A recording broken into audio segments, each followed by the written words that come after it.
Here's how motorcycle, ATV, and pretty much all wet clutches work.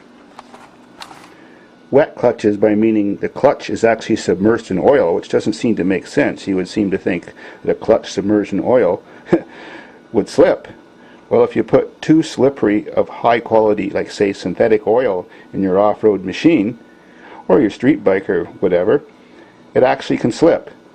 They're supposed to work with, most of the time, just typical engine oil, which has the right amount of friction to cause these things to work normally. They consist of two major parts. The clutch basket, that's the output, and the pressure plate assembly with clutch discs. This is the input. It's driven by the crankshaft by those splines, and when the clutch is engaged, those things with notches on them drive the basket. Now if you look in the middle, you can see there's 6 springs on this one. Those are your pressure plate springs, and they give you all the pressure to squeeze this clutch together so that it grips. When you reassemble it, you just tighten down all the nuts so they bottom out with normal tightness. Now you can see all the springs because I removed this plate.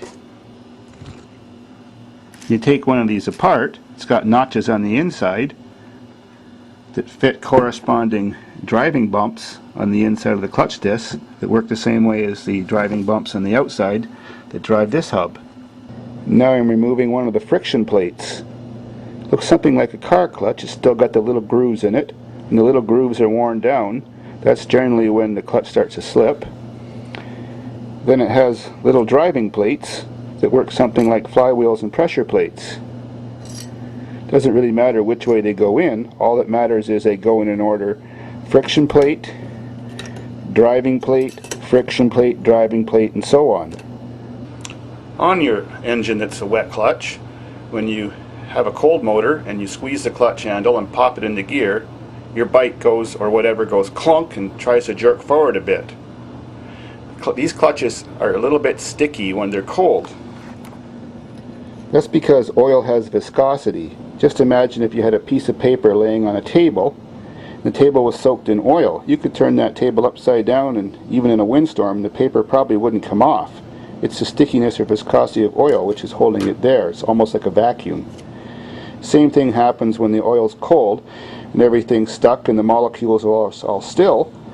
All these little plates stick together, and that's why it's kind of hard to push the vehicle, say when the engine's not running and you're just squeezing the clutch. There's a little bit of oil friction there. Once you've got the side cover off your machine, these clutches are really easy to change. You don't have to take your motor out or anything in most vehicles. All you do is, like I said, undo the screws, hold this squeezing plate down, just take the springs off, they go in any way, undo the locking nut in the middle that drives this thing, and it just lifts out. Simple as that. Flip it over, and you can take off the whole cluster of plates at once, or take them off one at a time if you like.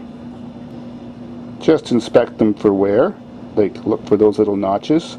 That's a good thing. And decide whether you need to change it or not. These friction discs go on either way too. One part you usually never need to change is the driving plate, or you know, which acts like the flywheel on a car. They usually don't wear out. This one's got a little bit of rust pitting, but that's still okay. So then just drop all the plates back on in the corresponding order. Put everything back together. Drop it back into here, and you're done. Sure is a lot simpler than doing a car. So remember, when you take one apart because you think it's slipping, that's when you're giving it like full throttle. The engine revs up a bit too high. Well, first you could have the wrong oil in there if the friction discs still have good little grooves in them. Try changing the oil first and then driving it and slipping the clutch a bit to clean the oil that was previous in there off the disc plates, and then go for a ride again. If it doesn't get better, well then maybe you do have to change your clutch, but still, it's pretty easy. I just dropped all those sections back together. That took me less than a minute. And now I tighten these down evenly. Keep going back and forth. And that's it.